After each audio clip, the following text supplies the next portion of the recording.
There will be moments in life when everything seems to fall apart, moments when your strength is tested, your mind is exhausted, and your heart feels heavy with pain. These are the times when most people give up, but not you. Not today, because deep inside you there is a fire, maybe flickering, maybe faint, but it's there. And this is your reminder: hard times don't break you. They build you. This is not just a speech. This is a guide, a light in the darkness, to show you how to push yourself through the storms of life, even when you feel like you can't take another step. Let's begin. Pain hits the hardest when we try to pretend it doesn't exist. The more we push it down, the louder it echoes inside us. One of the greatest lies we tell ourselves during hard times is, "I'm fine." We wear a mask, put on a brave face, and convince the world, and sometimes even ourselves, that everything is under control. But healing doesn't begin with pretending. Healing begins with honesty, with truth, with the raw, uncomfortable, liberating act of saying, "I'm not okay right now, and that's okay." There is no strength in denial. There is only delay. Every emotion you suppress will eventually find its way to the surface. Maybe not today, maybe not tomorrow, but it will show up in your thoughts, your habits, your relationships. That's why the first step in pushing through any difficult time is to stop fighting reality and start facing it. Not with fear, but with honesty. Not with shame, but with compassion. It takes real courage to look in the mirror and say, "This is hard. I feel broken, I feel lost, but I'm still here." Because being here, fully present with the pain, is already an act of strength. It means you haven't given up. It means you're still willing to fight. And that's where healing begins. Think of nature. When the wind blows through a forest, the strongest trees are not the ones that stand stiff and tall. They're the ones that bend. They go with the wind. They sway, they stretch, but they don't snap. Why? Because they don't resist what's happening. They adapt to it, and in doing so, they survive. You're no different. When life shakes you, you don't have to resist the shaking. You just have to bend without breaking. You just have to breathe and trust that the storm will pass. There's a story of a woman who lost everything: her job, her marriage, her home. For months, she tried to act like it didn't affect her. She kept smiling, posting happy photos, going through the motions, but inside she was drowning. It wasn't until she allowed herself to cry, to feel the pain fully, that she finally began to heal. She stopped running from her emotions and started listening to them. And that changed everything. Because once you stop pretending, you start rebuilding. Accepting the storm doesn't mean you give in to it. It means you acknowledge that it's here and decide to walk through it anyway. It means saying, "This is where I am, and I still choose to move forward." That choice, that quiet, steady decision, is one of the most powerful things a human being can make. It's not dramatic. It doesn't always look brave on the outside, but inside, it's the spark of transformation. No one escapes hard times, but those who grow through them are the ones who stop pretending and start facing. Face your storm, feel what you need to feel. Then, like the tree, speak truth to yourself. And remember, accepting where you are is not giving up, it's gearing up. Because when you finally stand in your truth, you create space for something new to grow, something stronger, something more you. You are not weak for feeling pain. You are human. And being human is enough. Pain on its own can feel like a heavy, endless burden. It weighs on your chest, clouds your thoughts, and makes each step forward feel impossible. But there is something powerful, something life-changing that happens when you connect your pain to a deeper reason. When you realize that what you're going through isn't the end of your story, but a necessary chapter that leads you towards something greater. In the darkest of times, it's not always the strongest who survive. It's those who find meaning in the suffering. Those who, even while hurting, hold on to a reason, a purpose that's bigger than the pain. Because when life breaks you down, when everything feels like it's slipping through your fingers, the thing that keeps you going is not brute strength. It's belief, it's meaning. It's having a reason that whispers, "You can't stop now." It doesn't have to be something the world applauds. It doesn't have to be written on a vision board or shouted from a stage. Your reason can be quiet. It can be personal. Maybe it's your child's smile. Maybe it's the dream you buried years ago, but still feel burning in your chest. Maybe it's the promise you made to yourself that you wouldn't give up, no matter what.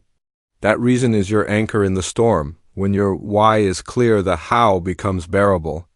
Even the deepest pain starts to shift when it's tied to purpose. There was once a young man who battled addiction for over a decade. He lost everything: his job, his family, his health. Nothing anyone said could reach him. Nothing could break through his spiral. Until one day he walked into a recovery meeting and saw a picture of his daughter on his old phone. That image stopped him in his tracks. In that moment, he found his reason. Not a lecture, not a punishment, just one memory of love. That became his why. And from that moment forward, every painful step in recovery was no longer just about pain. It was about purpose, about becoming someone his daughter could be proud of. That's what pulled him through. Pain without purpose feels like punishment. It feels cruel, endless, meaningless. But when you attach that pain to something larger than yourself, it becomes fuel.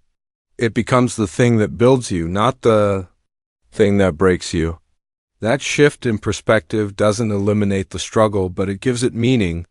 And meaning is what gives us the strength to keep moving, even when we feel like falling. So take a moment and ask yourself, why am I still fighting? Don't look for the perfect answer, just the honest one. Maybe it's to inspire someone else who's watching you. Maybe it's because you want to write a different story for the next generation. Maybe it's simply because the world hasn't seen your best yet. That's enough. The most powerful people are not those who have never suffered, but those who have suffered and still found a reason to rise. You are capable of doing the same. You already carry that potential inside you. All you have to do is decide that your pain will not be the end. It will be the beginning of something new. Purpose doesn't erase the pain, but it changes the direction. And sometimes that's all you need to take the next step. When everything around you feels chaotic, when life hits you with more than you ever thought you could handle, the first instinct is often to freeze. You feel like the walls are closing in. You feel like nothing is in your hands anymore. And in that helplessness, it's easy to lose yourself. It's easy to think you have no power, no say, no control. But that's not the truth.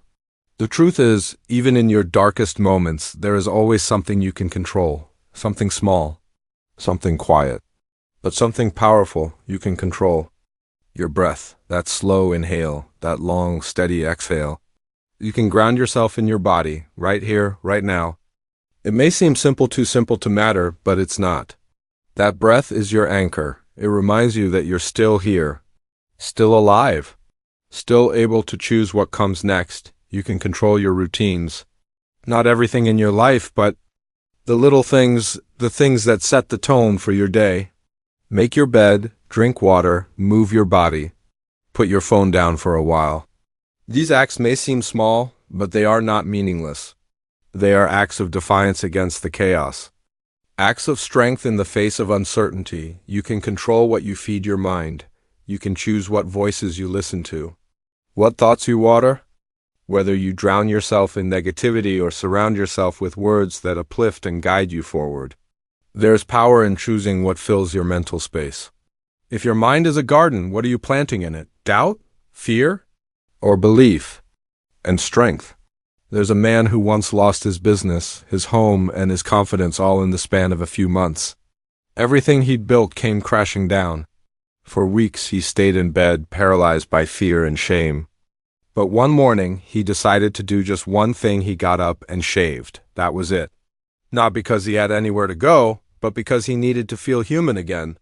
The next day, he made his bed. The next day, he took a walk. And with each small act, his world began to rebuild. Not all at once, but brick by brick.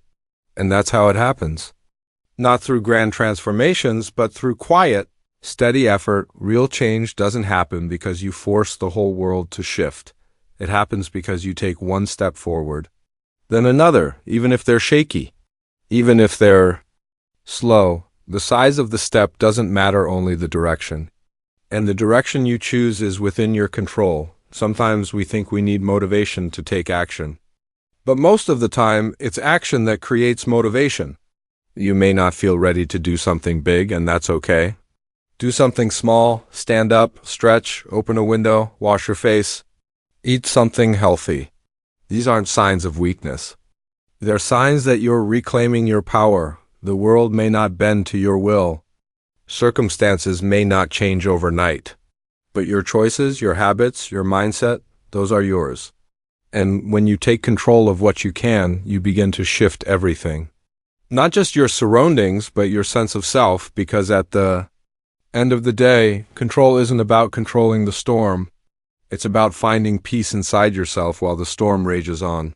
And that peace begins with the smallest of steps, one breath, one choice, one act of courage. Start there. And keep going. When life gets hard, it often feels like the world goes quiet. People drift away. Conversations slow down. And before you know it, you're carrying the weight of everything alone. That silence, that isolation can become just as heavy as the problem you're facing. But no one climbs out of darkness alone.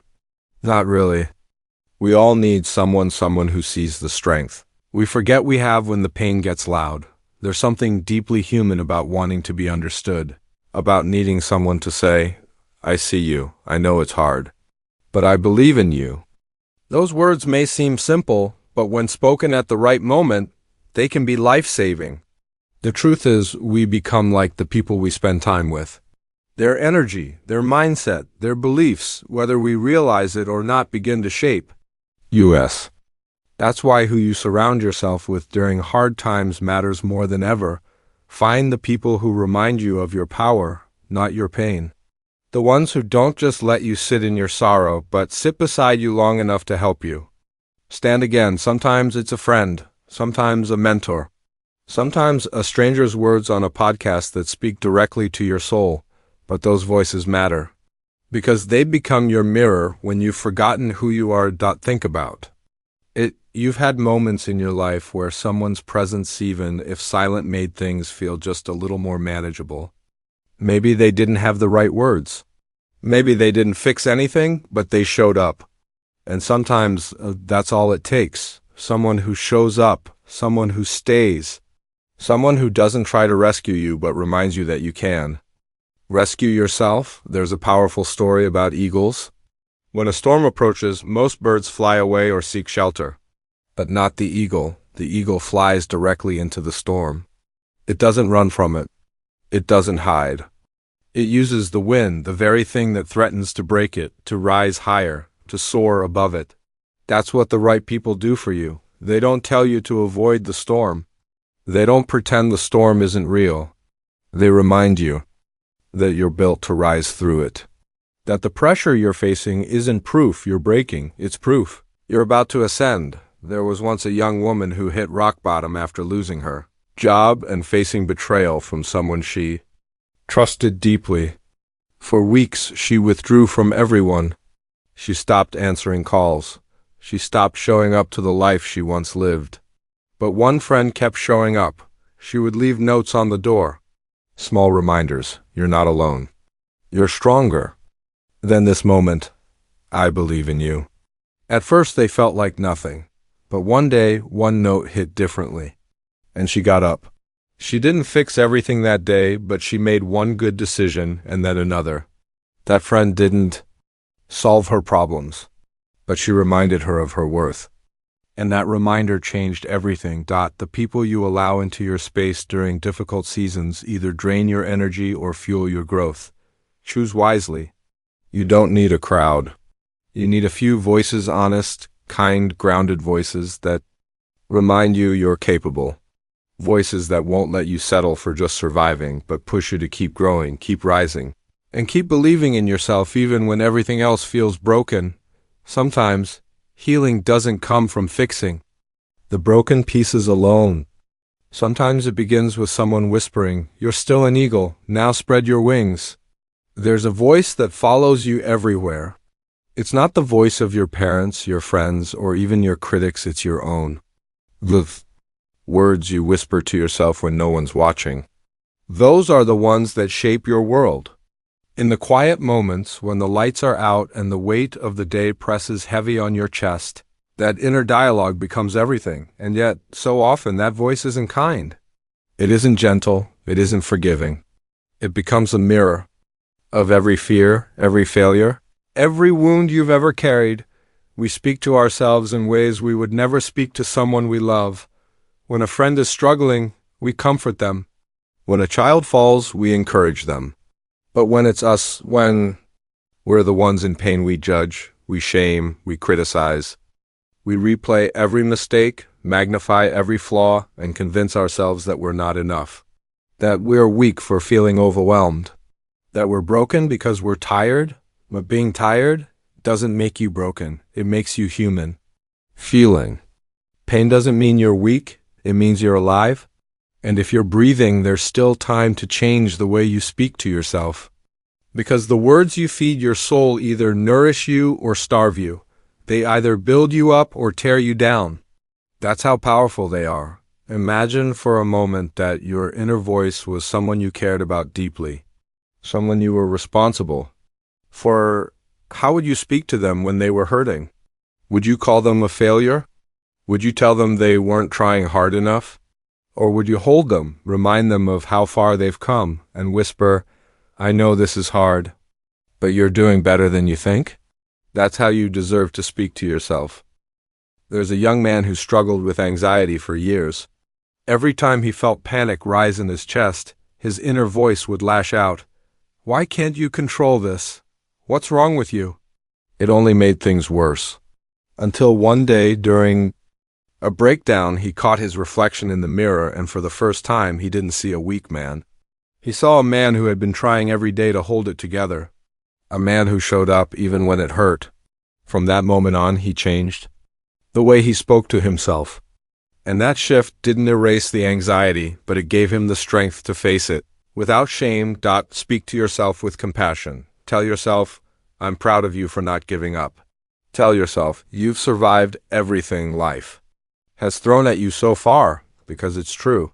You're still standing, still breathing, still moving forward, even if it's only an inch at a time. And when the darkness feels overwhelming, let your voice be the light. Let it be the hand that reaches back and says, "Keep going. You've got this," because no one walks with you more than you. No one hears your thoughts more than you do. And if your voice is the one you hear the most, shouldn't it be the one that lifts you? Your thoughts become your beliefs. Your beliefs become your actions. And your actions shape your life. So start with the voice. Choose words that heal. Choose words that inspire. Choose words that love. Speak life, not defeat. Speak grace, not judgment. Speak hope, not fear. Because the way you speak to yourself today could be the very thing that carries you through tomorrow. Pain has a way of convincing us that it will never leave. That this moment, this heaviness, this weight pressing on your chest is permanent. But the truth is, nothing lasts forever, not even the pain you're feeling right now. It may feel endless, but it isn't. Storms don't stay. Seasons don't stand still. And neither will this moment. There are times in life when the goal isn't to thrive, it's just to survive. Sometimes you're not called to fix everything. You're not expected to have all the answers or carry yourself with strength all the time. Sometimes the only thing you need to do is endure. To hold on, to outlast the storm, even if you feel like you're barely holding it together. There's a quiet power in survival. It doesn't always look like courage. Sometimes it looks like wiping tears in the dark. Sometimes it's taking deep breaths through panic. Sometimes it's simply getting out of bed when every part of you wants to hide. But these small acts, they are victories. Because even when life tries to break you, even when the pain threatens to consume you, you're still here. Still breathing. Still going. A study was once conducted on Navy SEALs to understand how they made it through Hell Week 1 of the toughest physical and mental endurance tests on the planet. The researchers discovered something surprising. It wasn't the strongest who lasted. It wasn't the biggest or the fastest. It was the ones who broke the suffering down into pieces. The ones who whispered to themselves, "Just get through the next rep." Just one more step, one more minute, one more breath. They didn't focus on surviving the entire week. They focused on surviving the moment in front of them. And moment by moment, they made it through. That's how you get through hard times. Not by thinking about how far you still have to go, but by focusing on what's right in front of you. One breath, one decision, one choice to stay in the fight. Sometimes life won't ask you to win. It will simply ask you not to give up, to stand when it's easier to fall, to take one more step when your legs feel like lead. That step could be the one that changes everything. You've likely already lived through days you thought would destroy you. And yet, here you are. You may carry scars. You may walk slower, but you're still walking. You've proven to yourself, again and again, that you're capable of enduring more than you ever imagined. Let that truth be your strength when the pain returns. Let your past victories be the proof that you're not done yet. Hard times are not your identity. They are part of your journey, but they are not your destination. You are not your failure. You are not your heartache. You are not the weight you carry. You are the one still standing in the middle of it all. And there is something profoundly powerful about that. The night may be dark now. It may feel endless and cold, but every night in history has ended. Every dawn has broken. The light always returns, and so will your peace. So will your strength. So will your joy. So if all you can do today is hold on, then hold on, that's more than enough. Because this moment is just that, a moment. And this too, no matter how heavy it feels, shall pass. You don't have to be perfect. You just have to keep going. Every scar you carry is a story of survival. Every breath you take is proof that you're stronger than you think. So, the next time life pushes you down, push back harder, not because it's easy, but because you are worth the fight, and you will make it through. One step at a time. Keep going. The world needs the version of you that exists on the other side of this struggle.